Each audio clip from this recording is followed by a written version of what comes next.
Station Concordia floated in the darkness of space, right in the middle of the neutral zone. The massive space station looked like a crystal flower, with its glass walls and silver metal beams stretching out in all directions. Ships from 12 different alien species were docked at its many ports. Each ship looked completely different from the others. Some were round and smooth, others were sharp and angular, and a few looked like they were grown rather than built. Inside the main conference room, Ambassador Jack Morrison sat at a long table made from a single piece of polished asteroid rock. He was a tall man with gray hair and deep lines on his face from years of difficult negotiations. His blue eyes watched everything carefully, missing nothing. Next to him sat Lisa Grant, a younger woman with short brown hair, who worked as his diplomatic assistant. She kept checking her datapad, making notes about everything being said. On Jack's other side, Colonel Sam Torres sat with his back perfectly straight. He wore his military uniform with pride, the Earth Defense Force insignia bright on his chest. His dark eyes moved constantly, watching every alien in the room like a hawk watches mice. Behind them, Dr. Amy Chen stood quietly. She was an expert in alien psychology, and her job was to help Jack understand what the aliens were really thinking behind their words. The room was full of beings from across the galaxy. The Korvax delegation took up the most space. They were huge creatures, each one 8 feet tall with 4 muscular arms and rough gray skin that looked like concrete. Their leader, High Speaker Thax, stood at the head of the table. When he spoke, his voice sounded like grinding rocks. "Humans," Thax said, his 4 arms moving as he talked, "you have heard our terms. You will give us the 3 colony systems in the Orion sector. You will limit your fleet to no more than 50 ships. You will allow our inspectors to visit Earth and all human colonies 4 times each year. You will share all your technology with the Galactic Council. These are fair terms for a species that has only been in space for 50 years. The Thrix delegation clicked their approval. They looked like giant praying mantises, with triangular heads and compound eyes that reflected the light in thousands of tiny rainbows. Their representative, Clickmaster Zet, rubbed his blade-like arms together, making a sound like knives being sharpened. "The humans should be grateful," Zet said in his clicking language, which the universal translator turned into words everyone could understand. "We are offering them protection. Without the Council, they would be alone in a dangerous galaxy." The Vorth hummed their agreement. They were made of living crystal, their bodies casting rainbow patterns on the walls when the light hit them. Every emotion they felt changed their color slightly. Right now, they were a satisfied shade of blue-green. The serpentine Zelathi coiled and uncoiled in their special chairs that looked more like baskets. Their scales shifted from green to gold as their representative spoke. "The young species must learn their place. It is the way of the galaxy. The strong guide the weak." Jack Morrison listened to all of this without changing his expression. Lisa Grant's fingers flew over her datapad, recording every word, every gesture, every implied threat. Colonel Torres's jaw tightened slightly when they mentioned Earth inspections, but he said nothing. Dr. Chen watched the aliens carefully, reading their body language, understanding the real meaning behind their words. For 47 minutes, the aliens continued listing their demands. They wanted human medical technology but wouldn't share their own. They wanted to control where human ships could travel, but demanded free access to human space. They wanted humanity to provide raw materials at prices that were basically theft. Every demand was dressed up in pretty words about guidance and protection, and welcoming humanity to the galactic community. The other species in the room watched silently. The ethereal Fantari, who looked like living smoke in glass suits, drifted near the walls. The mechanical Cognari, whose bodies were more machine than biological, recorded everything with their built-in sensors. The small furry Vendari huddled together, their large eyes darting nervously between the humans and the more powerful species. Finally, Thax finished his speech. He placed all 4 of his hands on the table and leaned forward. "So, Ambassador Morrison, what is Earth's response? Will you accept the Council's generous offer?" The room went completely silent. Every eye, camera, and sensor turned to Jack Morrison. The human ambassador sat still for a long moment. Then, slowly, he closed the folder in front of him. He picked up his data pad and handed it to Lisa Grant. He straightened his tie, a distinctly human gesture that the aliens had learned meant he had made a decision. Jack stood up. The movement was calm, controlled, and deliberate. He looked at each alien delegation in turn, his blue eyes giving nothing away. Colonel Torres stood up as well, followed by Lisa Grant and Dr. Chen. They began gathering their belongings with efficient, practiced movements. Ambassador Morrison, Thack said, confusion creeping into his rocky voice. You have not given your answer. Jack continued packing his briefcase. He clicked it shut with a sound that echoed in the silent room. Then he looked directly at Thax. For the first time since the negotiations began weeks ago, a small smile appeared on his face. It wasn't a happy smile. It was the smile of a man who had made a very important decision. High Speaker Thax, Jack said, his voice carrying clearly through the room. Earth has heard your terms. He walked toward the door, his team following in perfect formation. The aliens began to stir, confused whispers in a dozen languages filling the air. Thax's skin flushed from gray to an angry red-brown. Morrison, Thax bellowed. You cannot simply leave. These negotiations have taken months to arrange. The Council demands an answer. Jack Morrison reached the door. He paused, his hand on the handle. Without turning around completely, he looked back over his shoulder. The entire room held its breath. Earth does not negotiate anymore, he said simply. Then he opened the door and walked out, his team close behind him. The door slid shut with a soft hiss, leaving 12 alien species staring at each other in complete shock. The Thrix delegate was the first to break the silence, his clicking reaching a frantic pace. The Vorth's crystalline body flashed through a spectrum of confused colors. The Zalathi representative uncoiled to his full height, hissing in disbelief. The smaller species huddled together, unsure what this meant for them. Thax stood frozen, his 4 hands still pressed against the table. In 500 years of council negotiations, no species had ever simply walked away. They had argued, pleaded, threatened, and eventually submitted, but they had never just left. Should we stop them? Asked the Konyari representative, his mechanical voice cutting through the chaos. With what authority? Replied the Fantari, their smoky forms swirling in agitation. They have broken no laws. They have simply declined to continue talking. Outside the conference room, Jack Morrison and his team walked through the station's corridors toward their docking bay. They passed windows showing the vast expanse of space, dotted with the ships of a dozen species. Their footsteps echoed on, the metal floor steady and unhurried. Sir, Lisa Grant said quietly, they're not following us.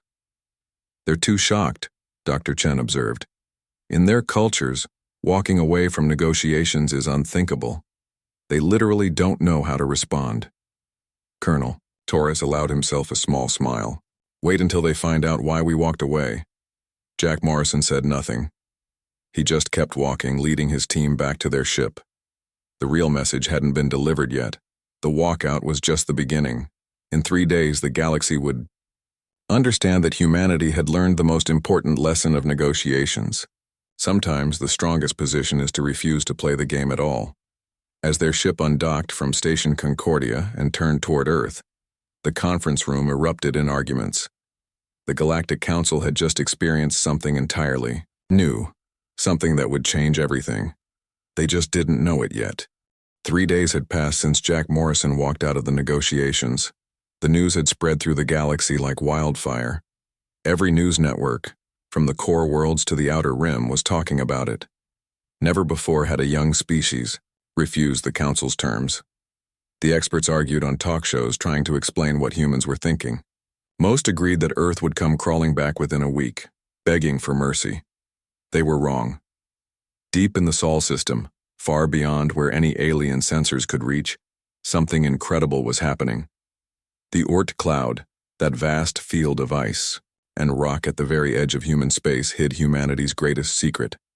Here, among the frozen comets and ancient debris, 800 warships gathered in perfect formation. Admiral Karen Phillips stood on the bridge of the UES Defiance, her flagship. She was a woman who looked like she was carved from steel, with silver hair cut short and brown eyes that missed nothing.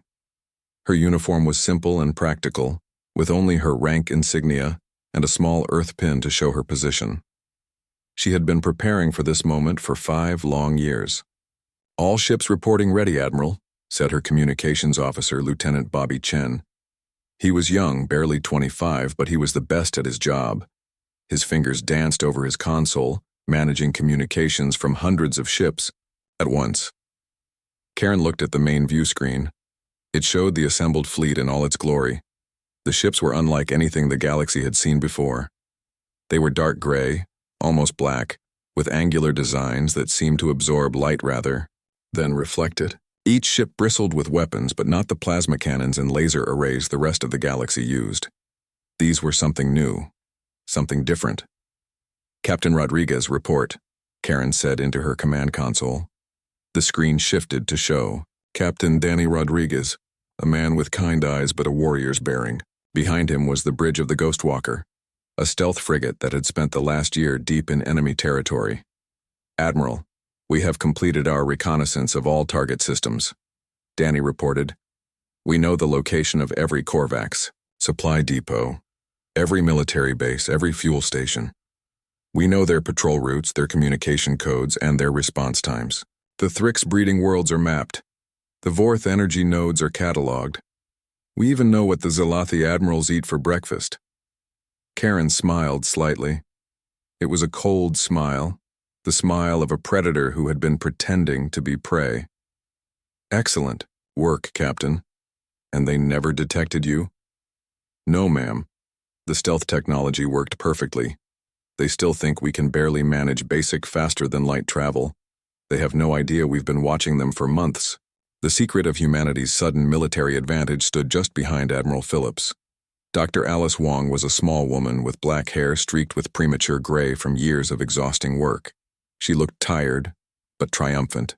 In her hand, she held a datapad showing equations that would change the galaxy forever. "Admiral," Alice said, "the quantum tunneling drives are ready on all ships.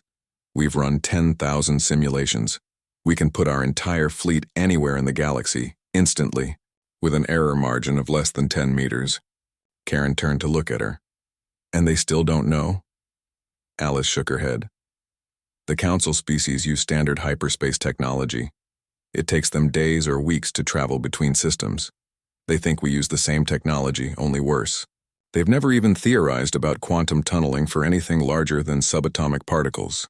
To them, what we're about to do is impossible." The bridge crew worked quietly and efficiently around them. Every person there had trained for this moment. They had run drill after drill in secret, preparing for an operation that would shock the galaxy. Many of them had family on the colonies that the Korvax wanted to take. This wasn't just a military operation for them, it was personal.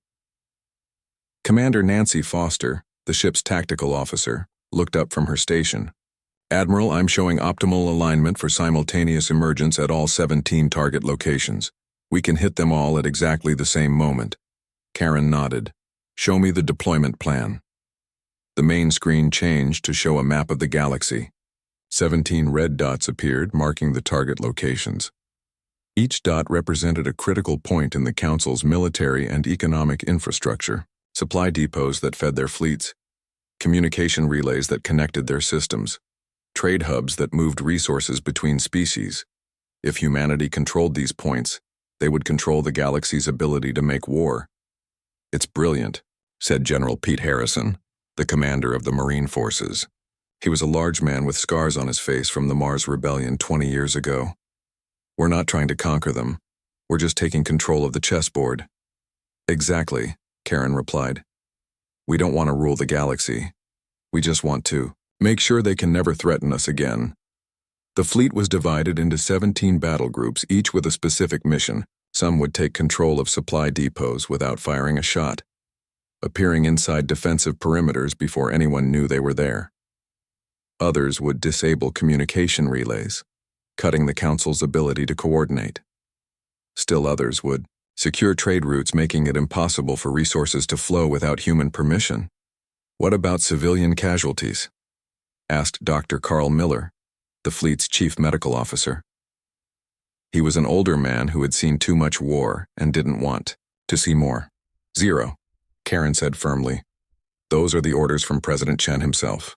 We disable, we control, but we don't destroy. No civilian ships are to be harmed. Any wounded enemies are to be given medical treatment. We're proving a point, not starting a genocide. The bridge was quiet for a moment as everyone absorbed this. It was an ambitious plan, maybe even an impossible one. But it was also uniquely human. Instead of using their advantage to destroy their enemies, they would use it to force peace. Admiral, said Lieutenant Chen, I'm receiving a priority message from Earth. President Chen wants to speak with you. Karen nodded. Put him through, to my ready room. She walked into the small office adjacent to the bridge. The screen on the wall lit up, showing President Matthew Chen. He looked tired but determined.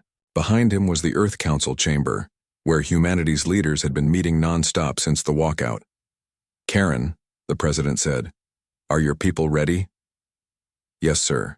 We can launch Operation Prometheus Unbound, on your word. The Council has been sending increasingly angry messages, Matthew said. They're threatening economic sanctions, military action, even a complete blockade of human space. They think we're bluffing. They're about to learn otherwise, Mr. President. Matthew was quiet for a moment. Karen, we're about to change everything. Once we show this capability, there's no going back. The galaxy will never look at humanity the same way again. Sir, they never respected us anyway. They saw us as primitives to be exploited. At least after tomorrow, they'll see us as equals. Or as threats, Matthew pointed out. That's why the operation is designed the way it is, Karen replied. We're going to show them we could destroy them, but choose not to.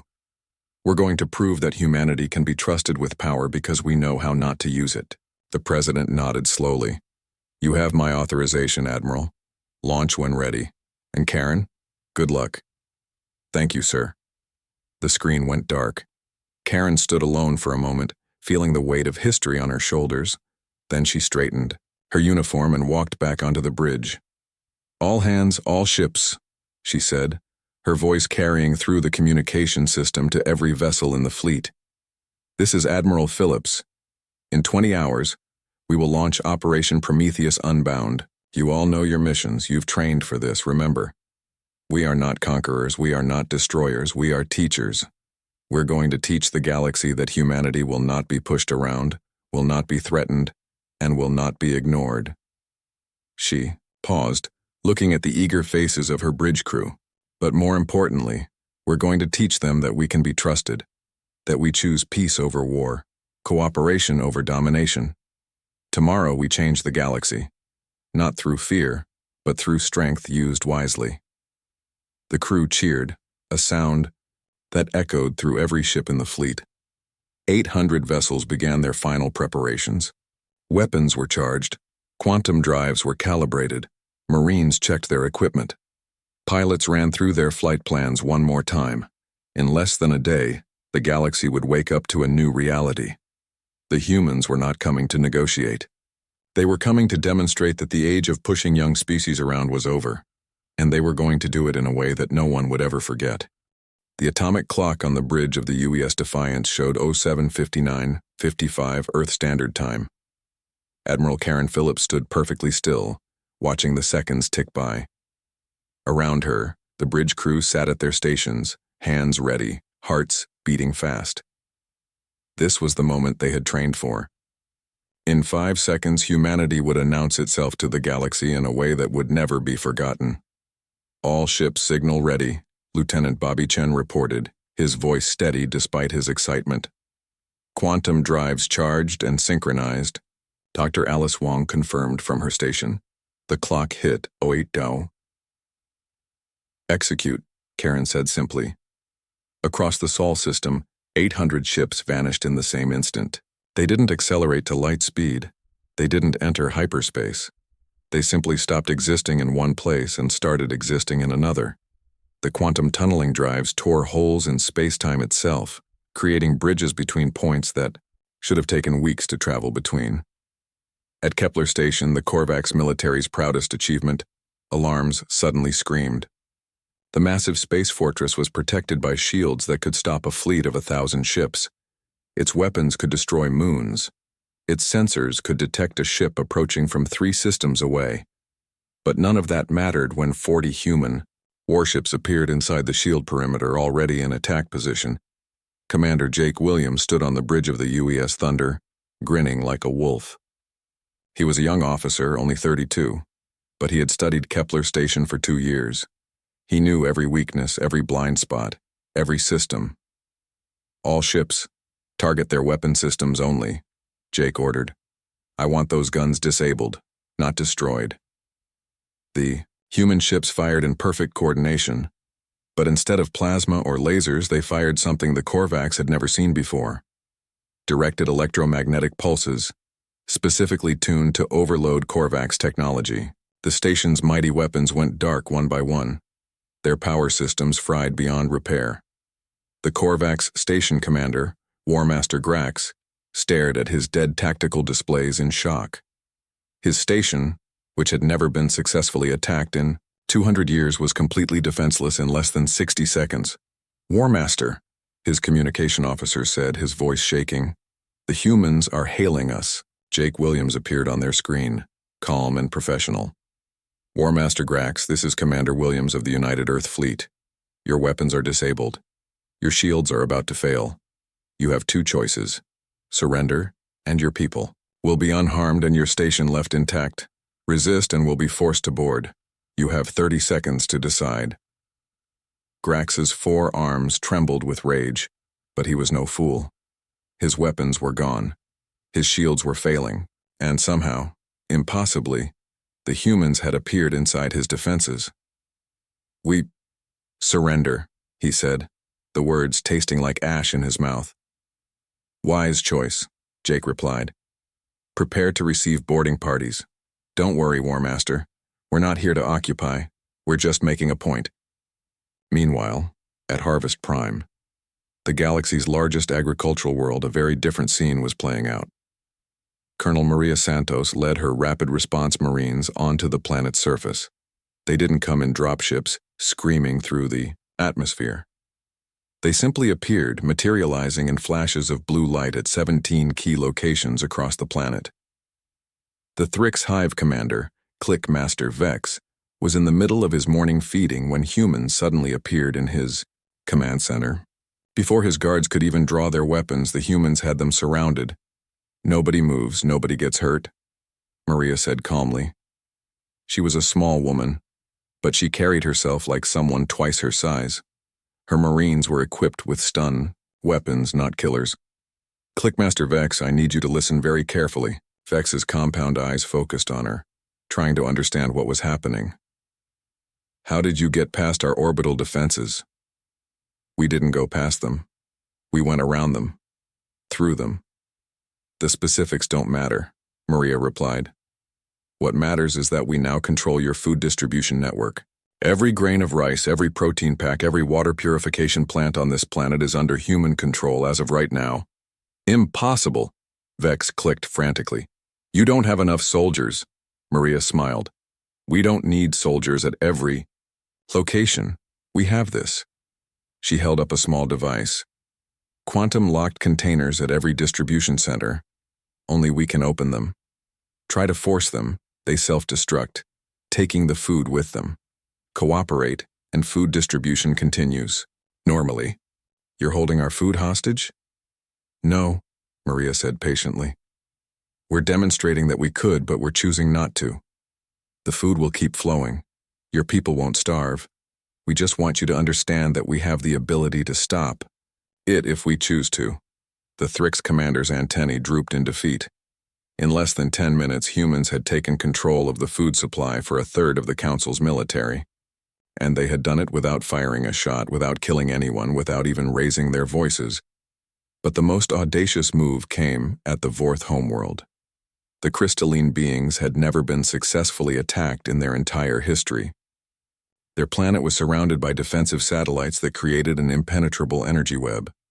Their fleet patrolled constantly. They were so secure, so confident, that they didn't even have ground defenses. Captain Ben Cooper stood on the bridge of the destroyer UES Phoenix as it appeared in high orbit above the Vorth capital city. Around him, 9 other destroyers materialized, in perfect formation. For exactly 10 seconds, they did nothing. They just hung there, weapons powered but not aimed, shields up but not aggressive. The Vorth population below looked up in terror and amazement. Ships had appeared above their most sacred city, inside all their defenses without warning. The implications were clear and terrifying. Ben activated a wide-band transmission that would reach every Vorth on the planet. People of Vorth Prime, this is Captain Cooper of the United Earth Fleet. We are not here to attack. We are here to demonstrate. Your leaders told you that humans were primitive, weak, and easily controlled. We are showing you that they were wrong. In exactly 10 minutes, we will leave. No harm will come to anyone. But remember this moment. Remember that we could have attacked but chose not to. The Vorth Council met in emergency session, their crystalline bodies flashing through every color of panic and confusion. Their leader, Resonance Prime, vibrated with a frequency that indicated deep distress. How is this possible? Resonance Prime harmonized to the others. Our scientists said quantum tunneling at this scale was impossible. The humans have been hiding their true capabilities, replied Frequency Elder, their intelligence chief. Everything we thought we knew about them was wrong. Below them, the human ships maintained their position. They didn't move to attack. They didn't make demands. They just waited, letting the message sink in. We can reach you anywhere. We can appear without warning, and we choose not to destroy you. Across the galaxy, similar scenes played out at 14 other locations. Supply depots found human ships inside their defenses. Communication relays went dark as human technicians took control. Trade routes suddenly had human checkpoints that appeared from nowhere. But the true genius of the operation was what the humans didn't do. They didn't destroy the supply depots. They just controlled access to them. They didn't blow up the communication relays. They just monitored them. They didn't close the trade routes. They just made sure they knew everything that moved through them. Back on the UES Defiance, Admiral Phillips watched the reports coming in from all 17 operations. Every single one had been successful. Not a single human ship had been lost. Casualties on both sides were minimal, mostly just bruises and wounded pride. Admiral, Lieutenant Chen said, we're receiving hundreds of messages from Council worlds. They're demanding explanations. Let them demand, Karen replied. In 6 hours, Ambassador Sophie Turner will address the Council and explain our terms. Until then, we hold our positions. She looked at the tactical display showing human ships at every critical point in Council space. In one morning, humanity had changed the balance of power in the galaxy. They had proven they were not primitives to be exploited or children to be guided. They were a force to be reckoned with. But more importantly, they had shown restraint. They could have destroyed Kepler Station but had only disabled it. They could have starved Harvest Prime but had chosen to keep the food flowing. They could have bombarded the Vorth homeworld but had simply made their point and prepared to leave. The galaxy had expected humans to either submit or lash out in primitive rage. Instead, humanity had done something far more sophisticated. They had demonstrated overwhelming superiority while showing moral restraint. They had proven they were dangerous enough to fear but civilized enough to trust. The message was clear. Humanity was ready to take its place among the great powers of the galaxy, not as conquerors but as equals. And anyone who tried to treat them as anything less would learn just how wrong they were. The Galactic Council chamber on Station Concordia was in complete chaos. Representatives from every major species shouted over each other, their translators struggling to keep up with the angry words flying in 12 different languages. The beautiful crystal walls that usually showed the peaceful stars now displayed tactical maps covered in red dots, each one marking where human ships had appeared. High-speaker Thax of the Korvax slammed all four of his massive fists on the table, cracking the polished stone surface. His gray skin had turned almost purple with rage. "This is an act of war," he roared. "The humans have attacked 17 of our installations. They must be destroyed immediately." "With what fleet?" asked the Zalathi representative, uncoiling. Anxiously. "They're inside our defenses. They control our supply lines. Half my ships can't even fuel without passing through a human checkpoint now." Clickmaster Zed of the Thrix was frantically rubbing his blade arms together, creating a sound like a sword being sharpened. "They control Harvest Prime. Do you understand what that means? They could starve our armies in weeks. My homeworld was violated. Harmonized Resonance Prime of the Vorth, their crystalline body flashing angry red. Ships appeared above our capital. Our children saw war machines in our sacred skies. This cannot be forgiven." The smaller species huddled together in fear. The Vendari representative, a small furry being barely 3 feet tall, squeaked nervously. "Perhaps we should hear what the humans want?" "Silence," Thax bellowed. "The humans are primitives. They've been in space for barely 50 years. This has to be a trick, some kind of illusion." "Illusion?" The voice came from the doorway. Everyone turned to see Ambassador Sophie Turner walking into the chamber. She moved with complete confidence, as if she owned the room. Behind her walked 2 assistants carrying datapads and 4 Marines in full combat armor. The Marines didn't point their weapons at anyone, but their presence made the message clear. Sophie was not a tall woman, but she carried herself like someone who knew exactly how much power she represented. Her brown hair was pulled back in a simple style, and her gray suit was professional but unremarkable. She looked like she could be anyone's neighbor, anyone's teacher, anyone's friend. That made her even more unsettling to the alien representatives who were used to their leaders looking imposing. "Guards, stop her," Thax commanded. The council guards, a mix of different species, looked at each other uncertainly. They had seen what happened at Kepler Station.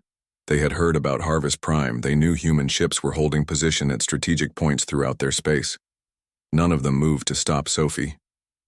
"Thank you," Sophie said pleasantly, as if she had been invited. She walked to the center of the room and placed a small holographic projector on the cracked table. "I suppose you have questions." "Questions?" Thax sputtered. "You dare come here after attacking us and ask if we have questions?" "First, let me correct you," Sophie said calmly. "We haven't attacked anyone. Not a single council citizen has been killed. Not one civilian ship has been destroyed. We've simply repositioned our forces to demonstrate a point." She activated the projector. A 3-dimensional map of the galaxy appeared, showing trade routes, supply lines, and communication networks. Red dots marked where human ships were stationed. The aliens gasped as they realized the true scope of the human operation. Every major trade route had human ships at key points. Every military supply line passed through systems where humans now waited. The entire economic structure of Council space was effectively under human observation and control. "This is impossible," whispered the Fantari representative, their smoky form swirling in agitation. "To coordinate this many ships appearing simultaneously, the computing power alone." Sophie smiled slightly. "Impossible for you, perhaps. Not for us. You see, while you were demanding our colonies and trying to limit our fleet to 50 ships, we were building 800. While you were insisting on inspecting our technology, we were developing quantum tunneling drives that make your hyperspace look like riding a bicycle." "You lied to us," accused the Konyari representative, their mechanical eyes focusing on Sophie. "No," Sophie replied. "We simply didn't correct your assumptions. You assumed we were primitive because we were new to space. You assumed we were weak because we attended your negotiations. You assumed we were stupid because we listened to your insults without responding. You were wrong on all counts." She touched the hologram, zooming in on different positions. "Kepler Station, your mighty fortress. We disabled it in 60 seconds, without killing anyone. Harvest Prime, which feeds your military. We control it completely but haven't stopped a single food shipment. The Vorth homeworld, supposedly impregnable. We could have destroyed your capital but chose to simply say hello. Resonance Prime's crystal body chimed in distress. What do you want? Sophie pulled out a data pad and placed it on the table. A new treaty, a fair one this time. She began reading. First, humanity retains all current colonies and the right to expand to uninhabited systems without council approval. Second, the council will have no authority to limit humanity's fleet size or inspect our technology. Third, all species will have equal representation in council votes, regardless of how long they've been in space. Fourth, trade agreements will be negotiated between equals with no species able to force terms on another. This is outrageous. Thax stood up, towering over Sophie.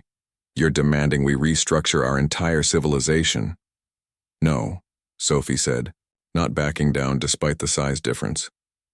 We're demanding you stop treating younger species like slaves. The Vendari have been in space for 200 years, but you still call them primitives and take 90% of their resources. The Melody were forced to give up their homeworld's moon because you wanted its minerals.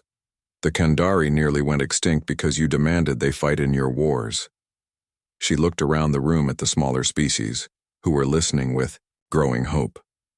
This isn't just about humanity. It's about creating a galaxy where all species can thrive, not just the ones who got to space first. And if we refuse? Asked the Zalathi representative, though their voice had lost much of its earlier confidence.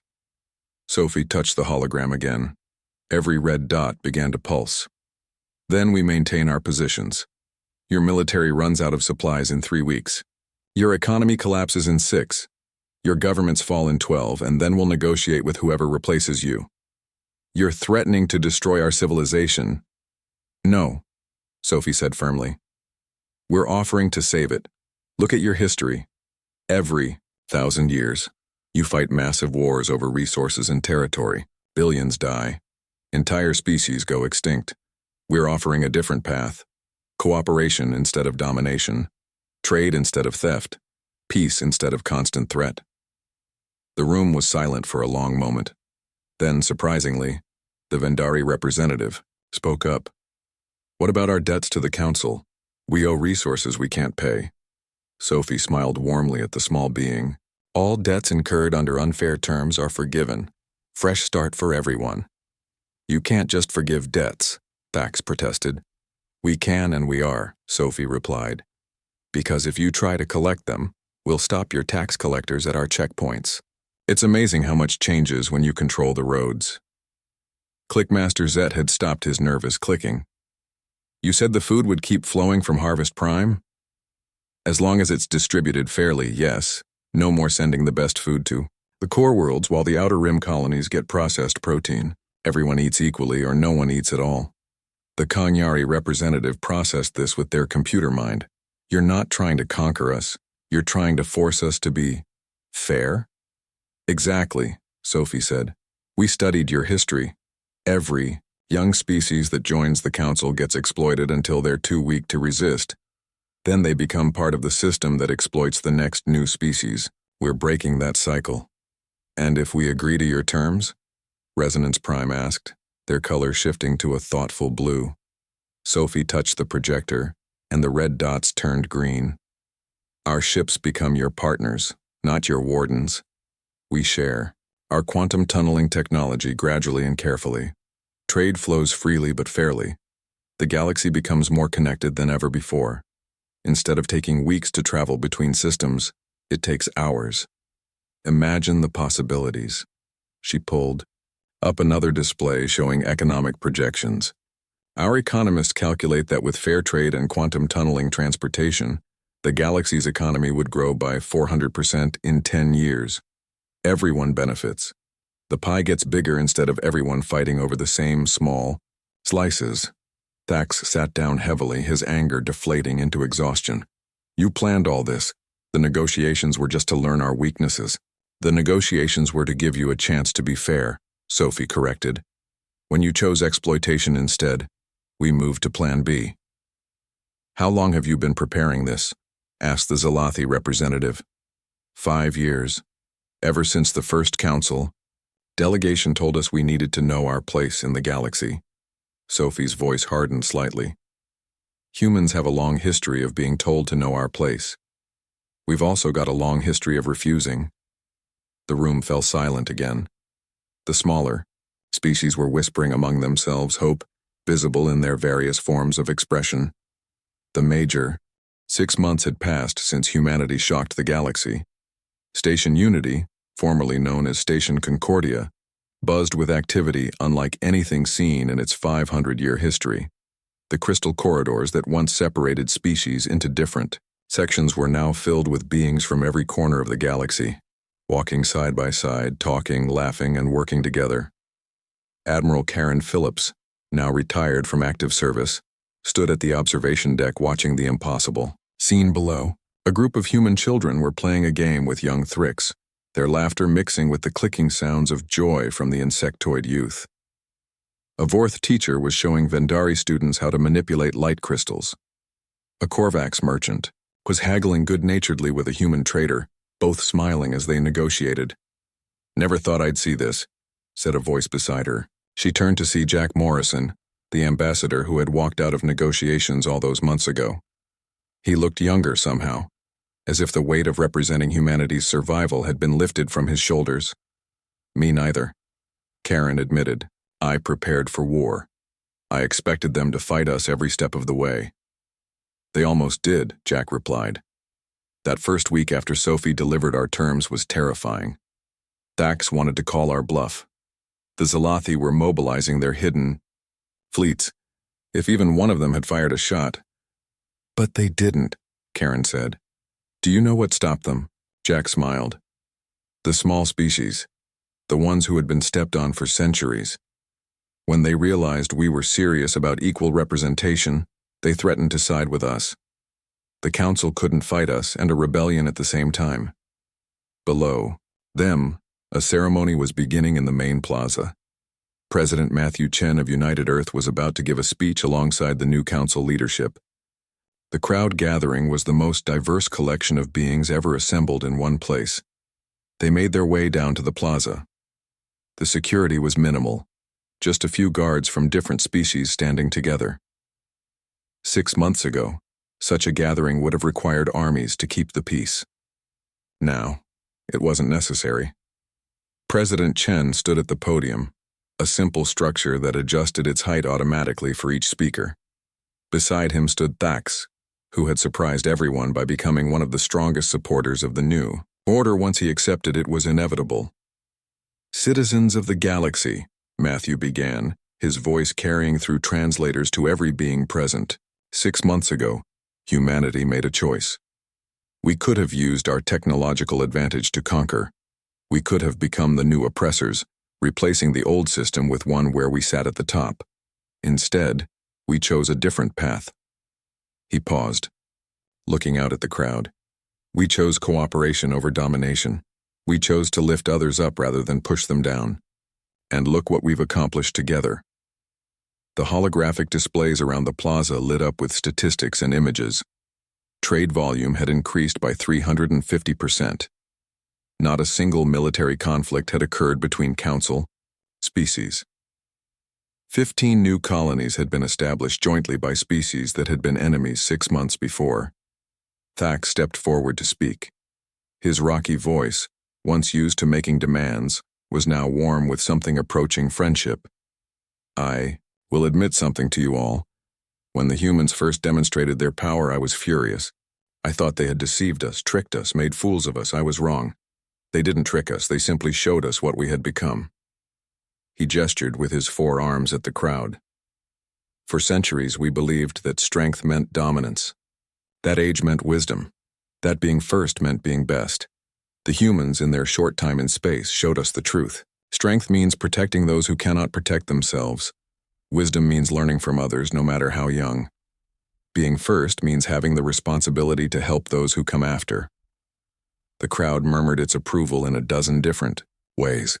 Clicks, harmonics, whistles, and words blended into a symphony of agreement. Dr. Amy Chen, promoted to Director of Interspecies Relations, took the podium next. She had spent the last 6 months working tirelessly to help different species understand each other better.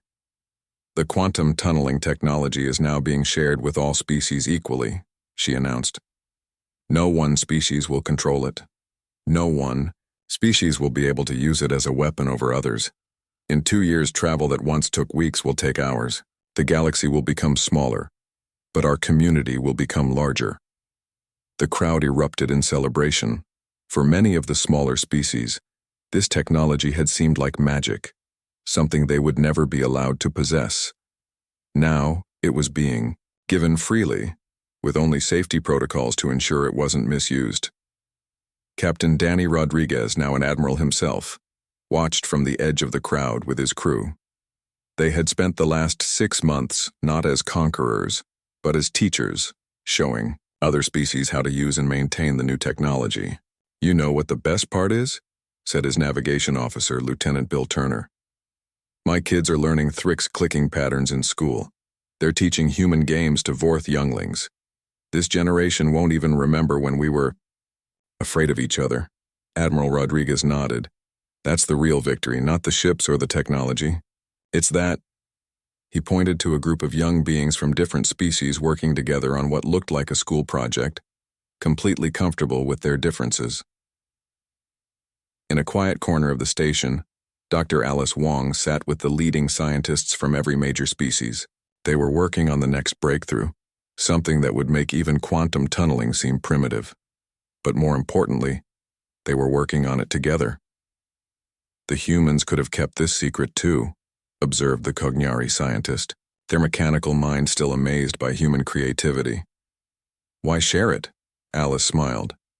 "Because secrets divide us. Shared knowledge unites us. And because honestly, we're curious what a Vorth physicist, a Thrix engineer, and a human theorist can create together. We've already broken the laws of physics once. Let's see what else we can do." The ceremony continued with cultural exhibitions from every species. Humans performed their music, the Vorth created light sculptures, the Thrix demonstrated their incredibly complex mathematical dances, and the Korvax showed their ancient stone singing. For the first time, these weren't separate performances for separate audiences. Everyone watched everything, learning and appreciating what made each species unique. As the day turned to evening by station time, President Chen found himself sitting with the Vendari representative, the small furry being who had first suggested listening to what humans wanted. "Thank you," the Vendari said simply. "My people were dying slowly. Too small to fight, too poor to leave. You gave us hope." "You gave yourselves hope," Matthew replied. "You stood up when it mattered.